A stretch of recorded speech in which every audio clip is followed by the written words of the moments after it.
It was a crisp autumn afternoon when Lily met Jason. He was everything she had ever wanted: tall, confident, caring, and with a smile that seemed to light up every room he walked into. Lily had always been an overthinker, someone who lived inside her head, imagining scenarios before they even played out. But when Jason came into her life, she let her guard down for the first time in years. They met at a mutual friend's party. Jason had noticed her standing alone by the window, staring out at the rain. He approached her, offering a shy but sincere greeting. That was the first step to the whirlwind romance that would follow. At first, their relationship seemed perfect. Jason made Lily feel seen in a way no one had before. He listened to her dreams, her anxieties, her deepest fears. He encouraged her to step out of her comfort zone, and she did the same for him. They became inseparable, going on spontaneous trips and spending hours talking about everything under the sun. But as time passed, a dark side of Lily began to emerge, a side that had always been there, lurking in the background, but was now taking over. Her overwhelming need for control and reassurance started to take root in their relationship. The cracks, which had once been easy to ignore, were beginning to show. As Valentine's Day approached, Lily's anxiety grew. She had been thinking about the day for weeks, imagining how everything would unfold. It had to be perfect. More than perfect. She imagined the gifts, the dinner, the way Jason would look at her with adoration, and how she would feel like the most special woman in the world. However, beneath the excitement was an undercurrent of fear. What if Jason didn't make enough of an effort? What if he forgot the significance of the day or, worse, didn't care about her as much as she cared about him? She'd seen it in the way he spoke to other women at parties and gatherings, friendly, charming, and always the gentleman. Lily had never voiced her insecurities, but they simmered just below the surface, poisoning her thoughts and the way she saw Jason's every action. She decided this Valentine's Day she would take charge. She would make it clear how important it was to her, and she would ensure that Jason could not possibly ignore the significance of the day. In her mind, this was the only way to prove that she was loved and valued. It all started with the gift. Lily had spent weeks trying to find the perfect present for Jason. She had considered everything: personalized watches, expensive colognes, rare books, but none of it seemed worthy of the love she felt for him. Finally, she decided on a custom-made leather jacket with his initials engraved on the sleeve. She knew he'd appreciate the thoughtfulness and the effort she put into choosing it. The day before Valentine's Day, she came across a post on social media showing a luxury sports car, Jason's dream car. A gift like that, Lily thought, would surely show how much she cared. But then, doubt crept in. Jason didn't really want a car, did he? What if he thought it was too much? What if it was too forward? The idea was shelved, but the underlying worry was still there. On Valentine's Day morning, Lily woke up feeling more on edge than ever. Jason hadn't texted her yet. She had expected him to wake up early, shower her with affection, and make plans for the day. But there was nothing. Just silence. Her mind began to spiral. Was he seeing someone else? Was he too busy to care about her? Maybe he wasn't as invested in the relationship as she thought. When Jason finally texted her a few hours later, wishing her a happy Valentine's Day, her heart sank. There was no extra effort, no flurry of excitement in his words. Just a simple message. Happy Valentine's, babe. I hope your day is going well. That was all. Lily's possessiveness took over. She didn't like how distant he sounded. She didn't like how his message seemed so impersonal. Without thinking, she called him. Jason, she said, her voice trembling slightly. I don't understand. Are we celebrating today or not? You barely said anything to me this morning. Did you forget it was Valentine's Day? Jason, still sleepy, groaned on the other end of the line. No, of course I didn't forget. I've been busy with work all morning. I didn't think you'd want to spend the whole day just talking to me over text. Lily's heart clenched. What are you doing for the day? Are you even thinking about me? I'm sorry, Lily. I really am. Let me finish up here and I'll take you out for dinner tonight. How does that sound? But the tone of his voice didn't comfort her. She wanted more. She wanted a grand gesture, a display of affection. In her mind, this was a test of his love for her. She cut him off. I don't know, Jason. I thought you cared more than this. You can't just do the bare minimum and expect me to be happy. If you really loved me, you'd know what I need. Jason was quiet for a moment, trying to digest her words. I do care, Lily. I guess I didn't know what you were expecting. I don't want to disappoint you, okay? But Lily didn't hear him. Her mind was already racing. She thought he wasn't being romantic enough, that he wasn't trying hard enough to prove his love. In that moment, her need for control became all-consuming. I'll make the plans then. You don't know what you're doing, so I'll handle everything. She snapped and hung up the phone. The night of Valentine's Day, Lily made reservations at an expensive restaurant, not for the sake of the occasion, but as a way to prove that Jason needed to step up his game. She ordered an extravagant, expensive meal and made sure the server brought out the most lavish wine. Jason arrived late, apologizing profusely. I'm so sorry, Lily. Work ran over and I should have left earlier. Lily's eyes narrowed. You're always apologizing, but you never change, Jason. I had to handle everything on my own. I planned this whole night, and you couldn't even make it on time. Jason's face fell. I really am sorry. I didn't mean to disappoint you. I'll make it up to you, I promise. But Lily didn't want apologies. She wanted dominance. She wanted to feel as if she was in control of the relationship, and she believed that if Jason wasn't constantly proving his devotion, he was failing her. As they ate, Lily continued to criticize him subtly. The food wasn't good enough. The wine wasn't fancy enough. His outfit wasn't perfect. Every comment she made was an attack on his character, a sign of her belief that nothing he did could ever be right. Jason sat there uncomfortable, but trying to stay calm. But Lily's behavior escalated. She didn't want to be with someone who wasn't perfect, someone who couldn't make her feel like the center of the universe. Jason had to prove himself to her, again and again, and no gesture seemed like enough. By the end of the night, when Jason asked if they could go home, Lily snapped, No, you don't get to decide that. I've been miserable all night, and you think you can just sweep it under the rug? Jason's patience had worn thin. Lily, I'm trying here. I really am. But it's never enough for you. What do you want from me? Lily's response was cold and sharp. I want you to understand that this isn't just a day. It's a sign of how much you love me. And right now, I don't feel like you do. Jason stood up, frustrated and hurt.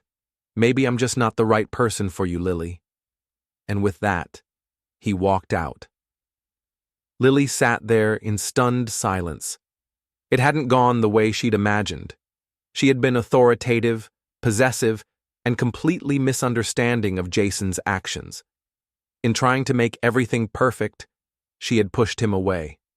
Valentine's Day, once her favorite holiday, became a turning point in her relationship. It wasn't the grand gestures or the expensive gifts that mattered most. It was the emotional connection, the understanding, and the ability to compromise and appreciate each other for who they truly were. But Lily had learned that too late. After Jason walked out on Valentine's Day, Lily was left sitting alone at the restaurant, the remnants of their extravagant meal untouched.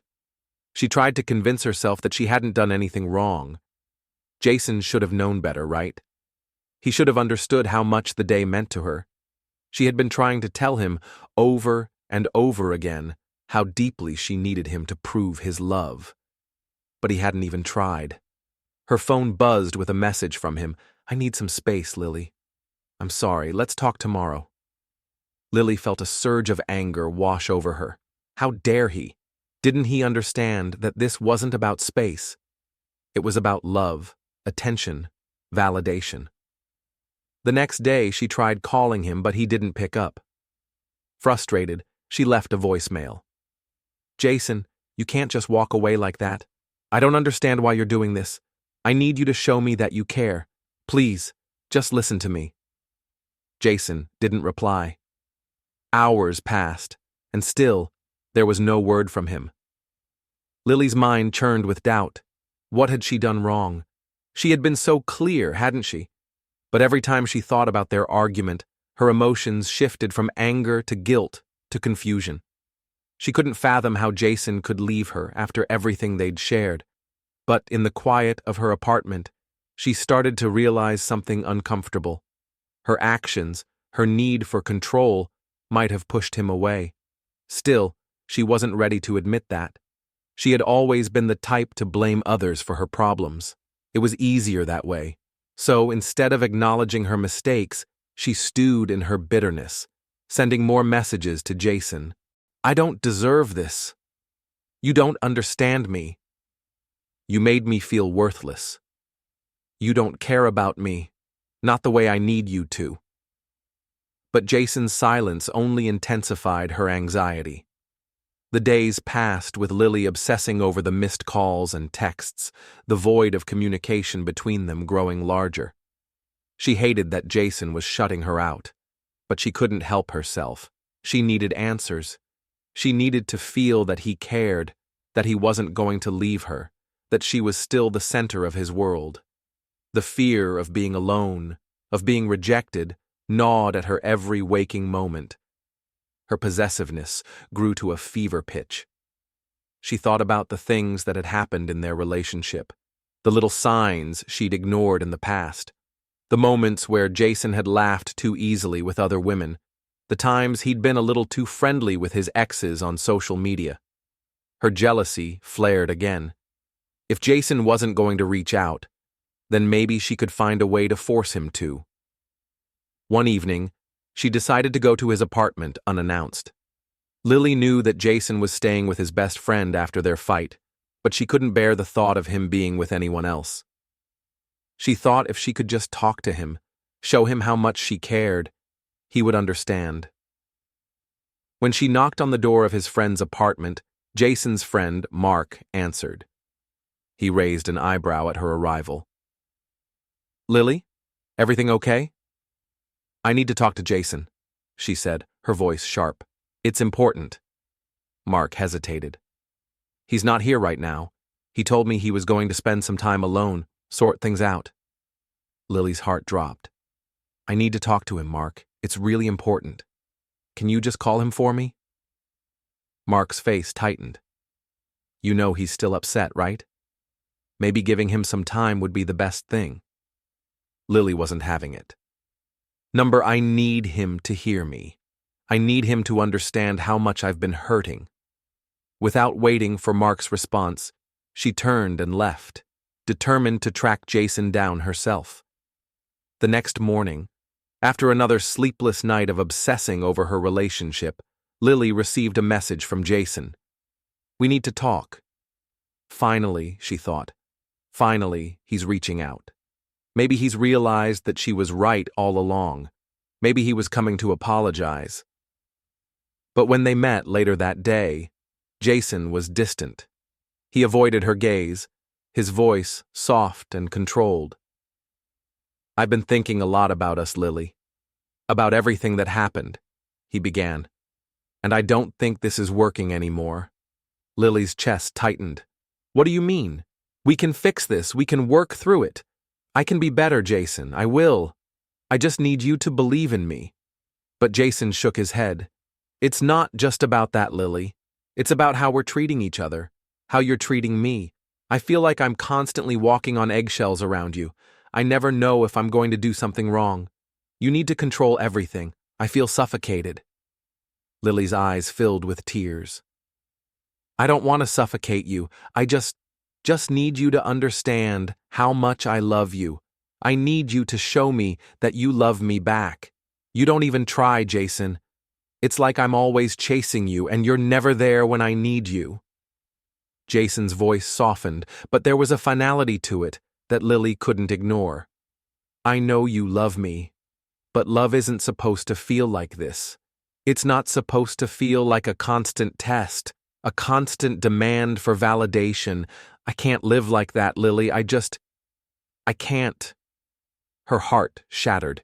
She had pushed him too far, tried to control every aspect of their relationship, and now it was slipping through her fingers. She had done this to herself. Her need for control had driven a wedge between them that was now impossible to bridge. Jason stood up to leave. I think it's time for us to take a break, Lily. I need some space. Maybe we both need to think about what we really want. Lily watched him go, the realization sinking in slowly. He wasn't coming back. Not this time. Over the following weeks, Lily was a shell of the woman she used to be. She spent hours replaying the conversations in her mind, analyzing every word, every moment. Her possessiveness, her need for control, had ultimately destroyed the most important relationship in her life. She tried to reach out to Jason, but he didn't respond. Each attempt to contact him was met with silence, and each rejection felt like a blow to her already fragile ego. She'd never felt more alone. In her solitude, she began to reflect on her behavior. Her need to control, to demand more from Jason than he could give, had stemmed from her own insecurities.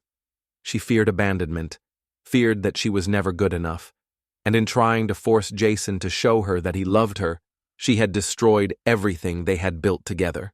But the realization didn't come easily. It was a slow, painful process of self-awareness. Lily started to understand that love wasn't about domination or control. It was about trust, respect, and compromise.